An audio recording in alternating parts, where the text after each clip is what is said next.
ऐसे समय पर लोगों को फिर एक बार थिएटर की ओर आकर्षित करना ये बहुत बड़ी उपलब्धि ऐसा मैं मानता हूँ। और हमको लोगों को ये समझाना भी पड़ेगा, जो मेरे भाषण में रहेगा एक मुद्दा।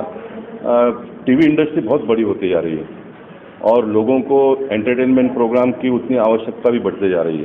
तो कलाकारों की आवश्यकता आने वाले दिनों में बहुत पड़ने वाली है। एक ज़माने में ऐसा था कि कलाकार होते थे लेकिन उनको काम नहीं मिलता था। आज ऐसा नहीं है, इतने हजार टीवी के चैनल्स हो गए तो सभी को कार्यक्रम दिखाने के लिए इस प्रकार के कलाकारों की बहुत आवश्यकता होती है। तो मैं मानता हूँ कि थिएटर के ड्रामा के माध्यम से ही नए कलाकार आने वाले दिनों में मार्केट के लिए उपलब्ध होंगे। तो इस प्रकार के कार्यक्रमों को बहुत बढ़ावा देने की आवश्यकता है। सेंट्रल गवर्नमेंट की ओर से प्रयास किया जा रहा है इस प्रकार के कार्यक्रम हो। और खुशबू ने मुझे बुलाने के पीछे एक कारण ये भी हो सकता है कि गवर्नमेंट ऑफ इंडिया को बताना पड़ेगा कि हमारे पास एमपी आए थे करके। ये भी उसका पीछे एक कारण हो सकता है।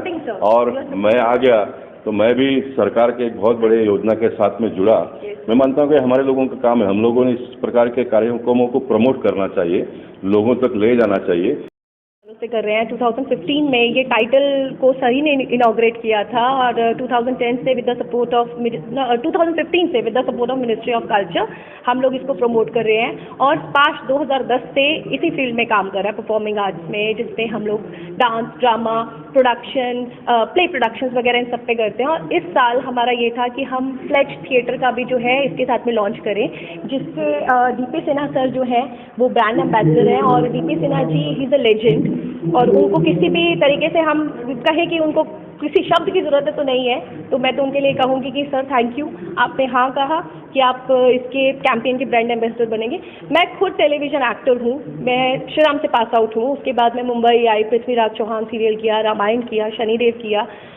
थोड़े टाइम के बाद मुझे रियलाइज़ हुआ कि टेलीविज़न पर क्या है, सिर्फ जो मेन एक्टर्स है सिर्फ उन्हीं को ज़्यादा प्रेफरेंस दी जाती है, बाकियों को नहीं दी जाती। बट थिएटर में सबको दी जाती है प्रेफरेंस। और मैं इतने सालों से थिएटर कर रही हूँ। मैंने इसी थिएटर के माध्यम से 2020 में जब भी लॉकडाउन हुआ तो सभी के काम ठप हो गए थे और मेरा एक बैक में हमने बिजनेस भी रखा हुआ था, जो ज्वेलरी का बिजनेस है, उसे मैं ऑनलाइन लेकर आई। फेसबुक पे सिर्फ मेरे बोलने के माध्यम से कई लोग मेरे साथ जुड़ गए और कई सारी औरतों ने अपने घर पे बैठे बैठे बिजनेस स्टार्ट किए, सिर्फ ज्वेलरी का नहीं, अलग अलग तरीके के।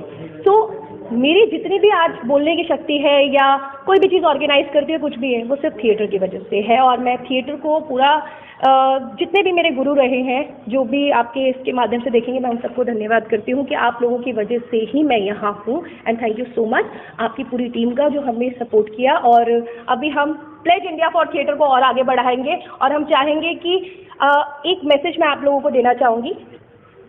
मेरी आप सभी से जो मुझे देख रहे हैं, चाहे वो ऑडियंस हो, चाहे वो आर्टिस्ट हो, कोई भी ऑर्गेनाइजेशन हो, हम ये चाहते हैं कि प्लेज इंडिया फॉर थिएटर के कैंपेन के साथ आप जुड़े।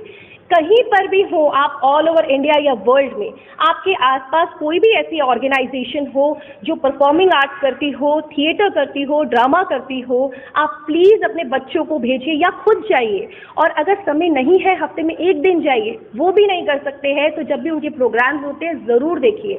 आप मानो या ना मानो, एक बार कर देखो, आप खुद उस चीज़ को एक्सपीरियंस करोगे कि हमारे जितनी भी टेंशन्स होती है ना, वो बहुत रिलीज़ हो जाती है। डॉक्टर्स ने भी ये बात मानी है कि इनएक्टिव न्यूरॉन्स एक्टिवेट हो जाते हैं जब हम कोई परफॉर्मिंग आर्ट्स करते हैं। तो मेरी यही आप लोगों से गुजारिश है कि प्लीज़ अपनी इस धरोहर को, जिसके लिए भारत जाना जाता है, अपनी rich art and cultural heritage के लिए, उसे आगे बढ़ाइए, उसे खोने।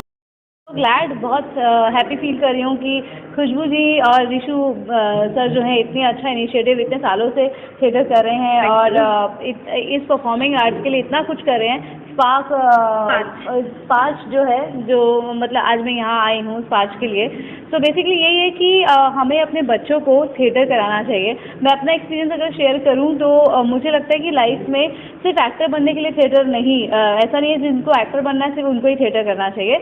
मुझे लगता है एक ये पार्ट ऑफ लिविंग, जो स्पार्श का एक टैग लाइन भी है, you know, it's the art of living.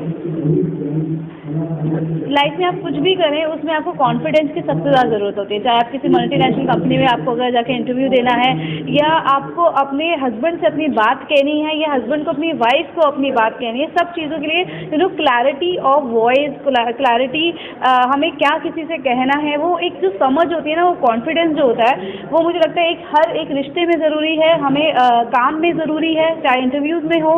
तो सिर्फ एक्टर बनने के लिए कॉन्फिडेंस नहीं चाहिए, क्लैरिटी ऑफ थॉट्स और जो कॉन्फिडेंस है वो थिएटर से हमें बहुत बखूबी मिलता है। और हमारा तो पांचवा वेद भी है नाट्य शास्त्र।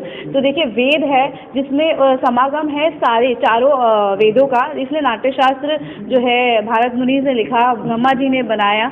तो हम तो भारतीय हैं और हमारे अंदर परफॉर्मिंग आर्ट्स हमारा पार्ट ऑफ लिविंग है। तो नमस्कार, मेरा नाम योगेश पगारे हैं और मैं एक एक्टर, राइटर, डायरेक्टर, प्रोड्यूसर हूं और मैं कई सालों से थिएटर से जुड़ा हूं। और स्पार्श जो है बहुत अच्छा एक इनिशिएटिव ले रहा है जो थिएटर को प्रमोट कर रहा है। और थिएटर एक ऐसी परफॉर्मिंग आर्ट है जो आपको ज़िंदगी में जीना सिखाती है, आगे बढ़ना सिखाती है, आपकी लाइफ को बदल देती है। और मुझे ऐसा लगता है स्पर्श जो कर रहा है बहुत अच्छा काम कर रहा है। खुशबू जी के बारे में क्या कहना है, उन्होंने जो इंस्टीट्यूट लिया है? खुशबू जी इस पूरे इनिशिएटिव का एक बैकबोन है और उनका जो स्टैंड है वो इतना स्ट्रांग है।